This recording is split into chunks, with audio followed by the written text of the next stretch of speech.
Recently been talk of compromise and amendment to increase a provision for tax refunds in the latest budget proposal for the next fiscal year once again passed straight down party lines. It was a really weird amendment because it was just, just remembering 2 years ago when we were trying to get the tax refunds paid for the first time in 20 years, there were certain people who were opposed to getting the tax refunds paid, and now these are the same people who are saying that they are suddenly for tax refunds today. Bill 14S had appropriated $113 million for tax refunds. However, Senator Michael Nicholas moved to increase the amount to $120 million. The amendment passed with 8-6, with all the Republicans voting no, and Senator Tom Atta excused as he was off island.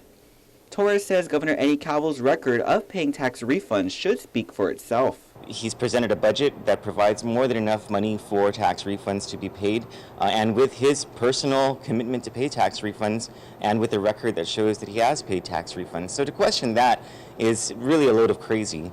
And I think people see right through that, and they know that this is a political game that's being paid and lip service being paid to the Guamanian people. Torres adds what's most surprising is that senators don't want to use this extra money, about $7 million from the tax refund provision, to prioritize funding the Guam Memorial Hospital, and instead criticizes those who've gone on to do, quote, pet projects from the Tourist Attraction Fund and the General Fund that are, quote, nowhere near the priority as funding GMH and DOE.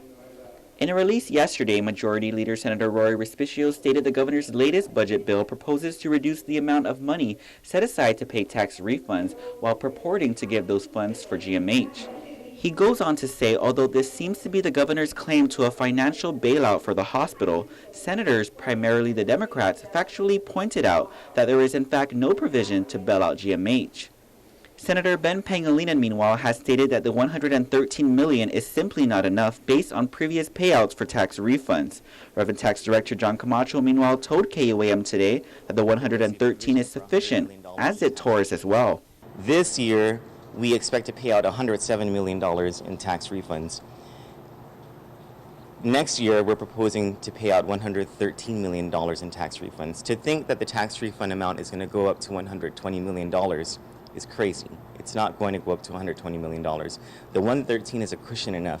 Now that the amendment has passed, it takes away the additional funding for GMH. Torres says he hopes lawmakers will somehow be able to fund GMH with real revenues, adding while there's cash available to help GMH, the governor has no more legal authority to spend it. Reporting for Guam's News Network, I'm Ken Quintanilla.